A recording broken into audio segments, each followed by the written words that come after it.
For millennia, humanity has looked to the heavens, not just with telescopes, but with hopeful, fearful hearts. Did angels, or beings we interpreted as such, interact with civilizations beyond the pages of the Bible? Our journey begins in Mesopotamia, the cradle of civilization. Consider the Epic of Gilgamesh.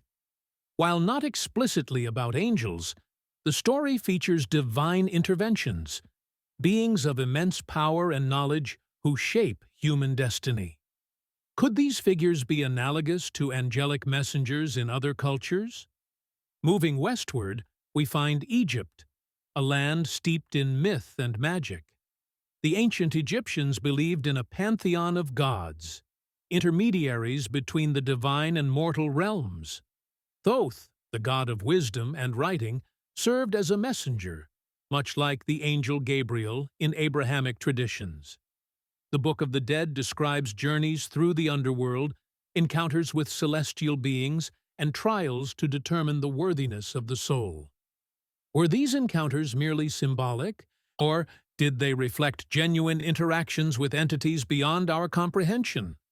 In ancient Greece, messengers of the gods, like Hermes, played a crucial role in delivering divine will. Socrates spoke of his daimon, an inner voice guiding his actions. Could this be interpreted as a personal angel, a spiritual guide present throughout his life? The Roman Empire, with its vast network of roads and cultural exchange, facilitated the spread of ideas.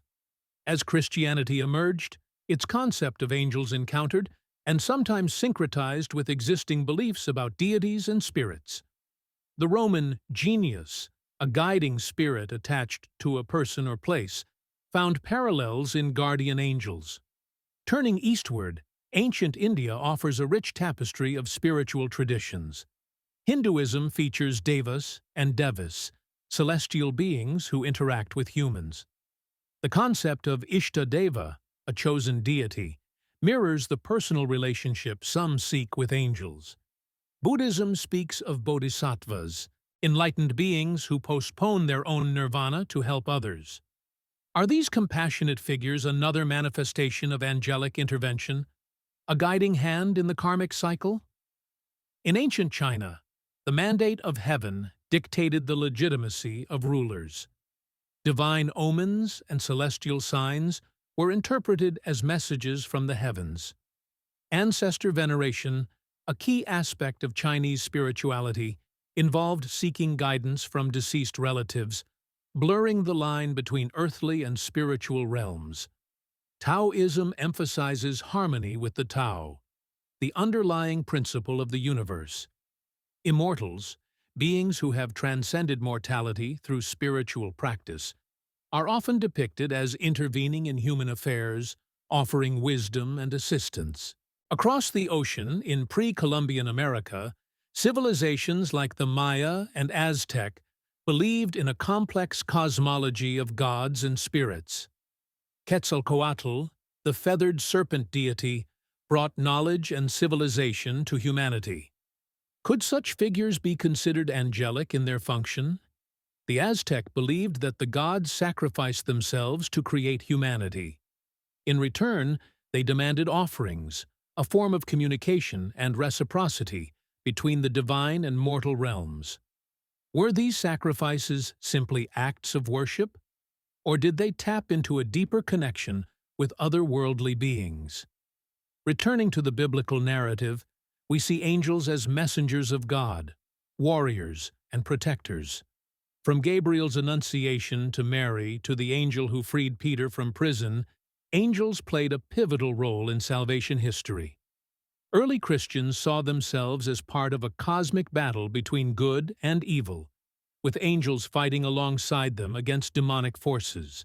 This belief in angelic intervention provided comfort and strength in times of persecution. So, did angels interact with other civilizations? The evidence is circumstantial, filtered through cultural lenses, and interpreted through diverse belief systems. What one culture calls a god, another might call an angel, a spirit, or a force of nature. Perhaps the common thread is the human need to connect with something greater than ourselves, to find meaning and purpose in a vast and often chaotic universe. Whether we call them angels, gods, or spirits, these beings represent our longing for guidance, protection, and ultimately, transcendence. As we continue to explore the cosmos, both with our instruments and our imaginations, the question remains, are we alone? And if not, what form will those encounters take? Perhaps the angels are already here, waiting to be recognized, not as winged beings from another realm, but as the whispers of wisdom within our own hearts.